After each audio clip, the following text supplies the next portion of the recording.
दुनिया थोड़ी कम अनबियरेबल होती अगर मेन आदमी बस ठीक से बोलना सीख लेते। अगर वो वुमेन से ये कह पाते कि अंदर से हम कितने कंफ्यूज हैं, इनसिक्योर हैं और इमोशनली मेसी हैं। ऑब्सेशन में जो फिल्म है हॉलीवुड की, बियर को बस कहना था आई लाइक यू, लेकिन उसने जादू यानी पोजेशन को चुना, बातों को नहीं।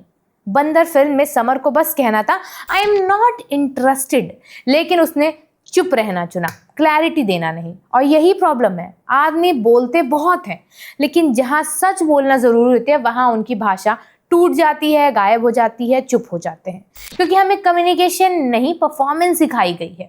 और शायद इसी वजह से कई बार लव स्टोरी हॉरर स्टोरी बन जाती है।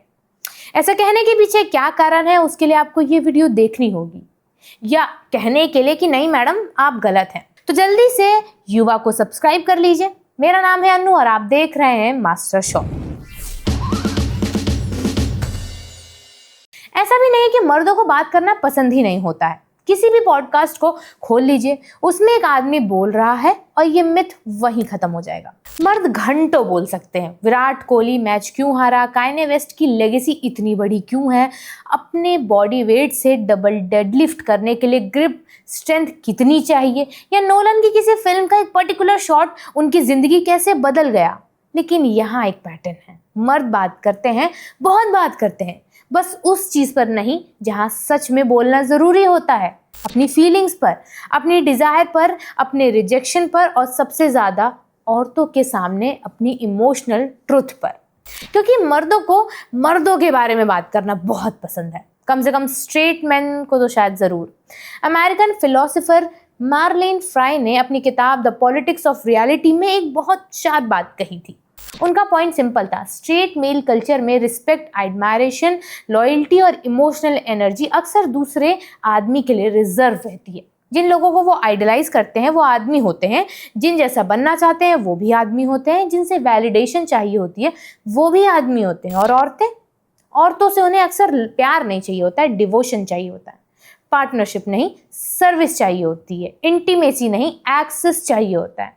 फ्राई के हिसाब से हेटेरोसेक्सुअल मेल कल्चर अंदर से डीपली मैन लविंग कल्चर है, यानी एक ऐसी दुनिया जहां मर्दों का इमोशनल इन्वेस्टमेंट अक्सर मर्दों से ही होता है, मर्दों में ही होता है, लेकिन इमोशनल लेबर वुमेन से एक्सपेक्ट किया जाता है। और इसी बात को समझने के लिए हम दो रीसेंट फिल्म देखते हैं, करी बारकर की ऑब्सेशन जो हाल ही में आई थी, और अनुराग कश्यप की बंदर यानी बॉबी देओल की फिल्म।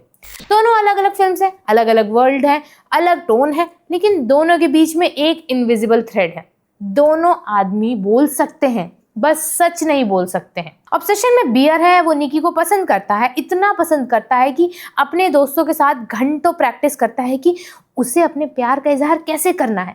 यहाँ तक सब नॉर्मल लगता है, क्योंकि कन्फेशन स्कैरी होता है, रिजेक्शन स्कैरी होता है, किसी को सच में पसंद करना और फिर उसके सामने वल्नरेबल होना आसान नहीं होता।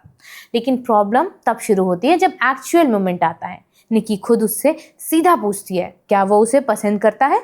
अब बियर को बस एक वर्ड बोलना था, हाँ इतना सा है ना, लेकिन बियर यस नहीं बोलता, वो बोलता है नो।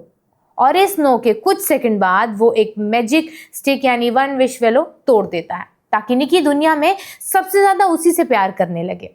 यही फिल्म अपना हॉरर साइड रिवील करती है, क्योंकि हॉरर सिर्फ जादू में नहीं है, हॉरर उस शॉर्टकट में है। बियर किसी इंसान को धीरे धीरे जानने की नॉर्मल प्रोसेस स्किप करना चाहता है, उसके सामने खुलना, अपनी इनसिक्योरिटी बताना, ये समझना कि उसे कौन सा सॉन्ग क्यों पसंद है, उसके बैड डेज देखना, अपने बैड डेज दिखाना, ट्रस्ट बिल्ड करना, टाइम देना और पेशेंस रखना। ये सब बियर के लिए बहुत स्लो प्रोसेस है, बहुत रिस्की है, ये सब बहुत ह्यूमन है, मुझे नहीं करना ये। और इसके लिए एक बहुत सिंपल कॉन्वर्जेशन चाहिए थी, आई लाइक यू, लेकिन बियर वो बात नहीं करना चाहता, क्योंकि अगर वो सच बोलता तो निकी के पास चॉइस होती, वो हाँ भी कह सकती थी, नो भी कह सकती थी, और बियर के लिए यही अनबियरेबल हो जाता। रिजेक्शन सहना उसके लिए इतना स्कैरी था कि उसने निकी की चॉइस छीन लेना ज्यादा आसान समझा। यही एंटाइटलमेंट है, लव की लैंग्वेज में छुपा हुआ कंट्रोल, डिजायर की पैकेजिंग में छुपी हुई ओनरशिप। अब आते हैं अनुराग कश्यप की बंदर पर। यहाँ बॉबी देओल का कैरेक्टर समर मेहरा है, एक फेडिंग एक्टर। उसकी हालत इतनी खराब है कि महीनों से घर के स्टाफ को सैलरी तक नहीं दे पाया है, लेकिन उसके अंदर का स्टार अब भी खुद को स्टार ही समझता है। इस बीच उसका हुकअप होता है गायत्री से। गायत्री क्रिस्टल, टैरेट कार्ड्स और स्पिरिचुअल सिग्नल जैसी चीज़ों में बिलीव रखती है। समर चार्मिंग है, कॉन्फिडेंट है, बेडरूम में बोलना जानता है। वो डिटेल में बता सकता था कि उसे क्या चाहिए। वो डिज़ायर की लैंग्वेज समझता है, या कम से कम समझने का ड्रामा बहुत अच्छे से कर सकता है। लेकिन जैसे ही बात इमोशनल क्लैरिटी पर आती है, समर गायब हो जाता है। जब गायत्री उसके लिए ऑब्सेसिव होने लगती है, समर उसे बैठाकर ये नहीं कहता कि वो इंटरेस्टेड नहीं है इन सब में। वो ये नहीं बोलता कि उसके लिए ये रिश्ता सीरियस नहीं है। वो ये भी नहीं कहता कि जो हुआ उसके लिए बस कैजुअल था। वो क्लैरिटी नहीं देता उसको, वो इग्नोर करता जाता है, यानी घोस्ट करता है, झूठ भी बोलता है, लोकेशन छिपाता है। शुरुआत में उसे ये होप भी देता रहता है कि वो जल्द मिलेगा उससे, और फिर एक दिन ब्लॉक कर देता है। समर से नो कभी बोला ही नहीं जाता, और गायत्री खुद को रिजेक्टेड और इस्तेमाल किया हुआ महसूस करते हुए उस पर गुस्से में रेप एलिगेशंस लगा देती है। अब यहाँ सवाल सिर्फ लीगल नहीं है, सवाल इमोशनल कोवर्डिक का भी है। समर इतना बोल सकता था, इतना चार्म दिखा सकता था, बेडरूम में इतना कॉन्फिडेंट हो सकता था, लेकिन एक बेसिक इमोशनल कॉन्वर्जेशन नहीं कर पाया।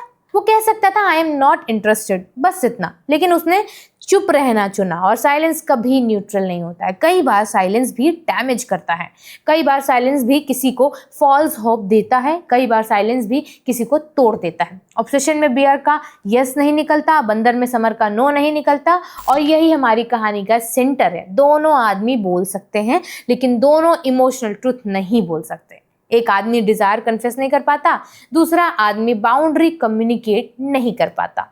एक शॉर्टकट ले लेता है, दूसरा चुप हो जाता है, और दोनों केसेस में नुकसान औरतों को होता है। निकी अपने ही शरीर में कैद हो जाती है, गायत्री कंफ्यूजन, रिजेक्शन और ह्यूमिलेशन में फंस जाती है। ये वही जॉनरा है जिसे इंटरनेट मजाक में कहता है men will do anything but go to therapy.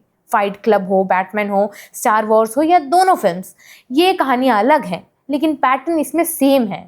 आदमी अपने अंदर जो फील कर रहे हैं उसे प्रोसेस नहीं कर पाते, उसे समझ ही नहीं पाते, उसे लैंग्वेज नहीं दे पाते, और जब इमोशन को लैंग्वेज नहीं मिलती है तो अक्सर कंट्रोल, एंगर, फैंटेसी या वॉयलेंस में वो डेवलप हो जाती है। प्रॉब्लम ये नहीं है कि आदमी फील नहीं करते, प्रॉब्लम ये है कि उन्हें फील करने की परमिशन नहीं दी जाती है। और जब फीलिंग को परमिशन नहीं मिलती है तो डिज़ायर भी इंसानी नहीं रह जाती, वो एंटाइटलमेंट में डेवलप हो जाती है।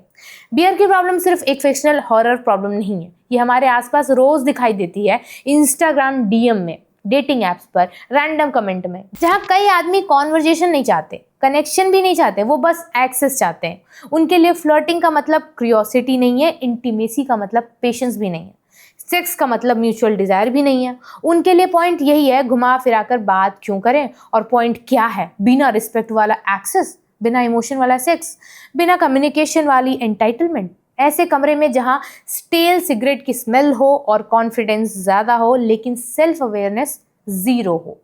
यही प्रॉब्लम है। आदमी कनेक्शन नहीं चाहते हैं, वो शॉर्टकट चाहते हैं। बात नहीं चाहेंगे, कंट्रोल चाहेंगे, और जब डिज़ायर में पेशेंस और रिस्पेक्ट और कम्युनिकेशन नहीं होता है तो वो प्यार नहीं रह जाता है, वो सिर्फ एंटाइटल में बंद कर रह जाता है। इंडिया में इस प्रॉब्लम के ऊपर एक एक्स्ट्रा लेयर चढ़ जाती है, राजा बेटा सिंड्रोम। ये घर से शुरू होता है, बहुत प्यार से, बहुत नॉर्मल तरीके से, कभी माँ के हाथों में, कभी पिता की चुप्पी से, कभी पूरे घर की ट्रेनिंग से। राजा बेटा को बचपन से बताया जाता है कि उसका कंफर्ट इंपॉर्टेंट है, उसकी नीड्स प्रायोरिटी है, उसका टाइम प्रीशियस है। उसे एक्स्ट्रा चॉकलेट्स मिलती हैं, बहन को समझाया जाता है। उसे किचन से दूर रखा जाता है, बहन को किचन में ट्रेन किया जाता है। उसे घर के कामों से छूट मिल जाती है, बहन को रिस्पॉन्सिबिलिटी मिल जाती है। और धीरे धीरे उसके अंदर एक आइडिया बैठ जाता है कि घर की औरतें मेरी सुविधा के लिए नेचुरली अवेलेबल हैं, उन्हें समझना मेरा काम नहीं है, मुझे समझना उनका काम है। मुझे बोलना नहीं पड़ेगा, मेरी ज़रूरत पहले से समझ ली जाएगी। और फिर यही राजा बेटा बड़ा होकर रिलेशनशिप में आ जाता है। अब प्रॉब्लम यह है कि सामने वाली औरत उसकी माँ भी नहीं है, वो उसकी हर ज़रूरत बिना बोले नहीं समझ सकती, वो उसके मूड स्विंग्स को डिवाइन सिग्नल नहीं मानेगी, वो उसकी चुप्पी को पोइट्री भी नहीं समझेगी, वो उससे क्लैरिटी मांगेगी, और यही राजा बेटा के सिस्टम को क्रैश कर देगा। क्योंकि उसे कम्युनिकेशन नहीं सिखाया गया है, उसे सर्विस मिली है, उसे इमोशनल लैंग्वेज नहीं मिली है, उसे इमोशनल डिलीवरी मिली है। फर्क बहुत बड़ा है। बड़ा होने के बाद जब ये राजा बेटा उन औरतों से मिलता है जो उसकी माँ नहीं है, तब भी उसका दिमाग बाइनरी कोड में चलता है, 0 और 1, यस और नो, विन और लूज, लव और इंसल्ट। उसे रिजेक्शन समझ ही नहीं आता है। एक्सेप्ट करना तो बहुत दूर की बात है, क्योंकि उसके लिए डिजायर इमोशन नहीं है, कॉन्टेस्ट है। और विमेन इंसान है ही नहीं, कॉन्क्वेस्ट है, कोई ट्रॉफी है, स्कोर है, जिसे स्टूडेंट ऑफ द ईयर में हमने देखा था। यही वजह है कि बॉडी काउंट जैसा फ्रेज डेटिंग लैंग्वेज में इतना कैजुअली यूज होता है। कितने लोग, कितनी बॉडीज, कितना स्कोर। सोचिए, रिलेशनशिप की लैंग्वेज भी कभी कभी युद्ध की लैंग्वेज जैसे लगती है, क्योंकि कई आदमी डिजायर को कनेक्शन की तरह देखते ही नहीं है, जीत की तरह देखते हैं। लव नहीं, काउंट पर्सन नहीं, कंक्वेस्ट। और जब डिजायर कंक्वेस्ट बन जाए तो डायलॉग की वैल्यू खत्म हो जाती है।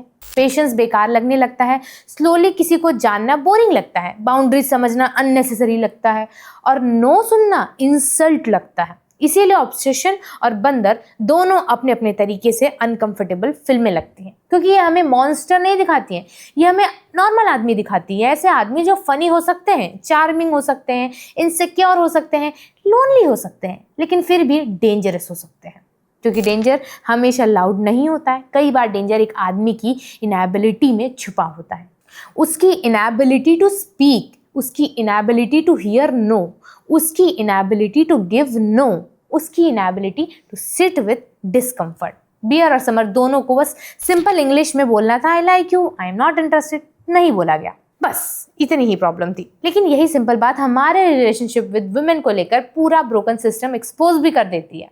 आजकल बड़े बड़े फ्रेजेस चलन में हैं, मेल लोनलीनेस एपिडेमिक, हिट्रोफेसिस, मुझसे तो बोला भी नहीं जा रहा, स्क्रीन पर आप देखिएगा, मॉडर्न डेटिंग क्राइसिस। लेकिन सच ये है कि साइलेंस में सफ़र करने के लिए कोई अवार्ड नहीं मिलेगा आपको, और किसी को पसंद करने के बावजूद कन्फेस ना करने में कोई पोइट्री नहीं छिपी होती है। क्लैरिटी बोरिंग लगेगी, लेकिन क्लैरिटी ही आपको रिस्पेक्ट दिलाएगी। ऑनेस्टी ऑकवर्ड लग सकती है, लेकिन ऑनेस्टी ही मैच्योरिटी लगेगी। और रिजेक्शन पेनफुल हो सकता है, लेकिन रिजेक्शन किसी की चॉइस छीन लेने से कम पेनफुल होगा ना। यही मेल ट्रेजेडी का छोटा सा वर्जन है। पैट्रियार्की आदमियों को सिर्फ औरतों के खिलाफ नहीं बनाती है, समझिए, वो आदमी को खुद के खिलाफ भी बना देती है। इसीलिए शायद जो लेसन है वो बहुत बड़ा नहीं है और ना ही मुश्किल है समझने के लिए। ये बहुत छोटा और आसान है। अगर पसंद है तो बात करिए, नहीं है तो भी बात करके देखिए। अगर डर लग रहा है तो भी बोलो, क्योंकि लव कोई जादू की ट्रिक नहीं है, डिजायर कोई कंक्वेस्ट नहीं है, और औरत कोई प्राइज मनी नहीं है। वो इंसान है आप ही की तरह, और इंसानों से रिश्ता बनाने का पहला कदम बहुत सिंपल है, स्पीक, बात करिए, बस बोलिए। मेरी बात तो फिलहाल यहीं खत्म होती है। आपको क्या लगता है कमेंट सेक्शन में बताइएगा, और देखते रहिए युवा पर मास्टर शॉट ऐसे ही वीडियोस।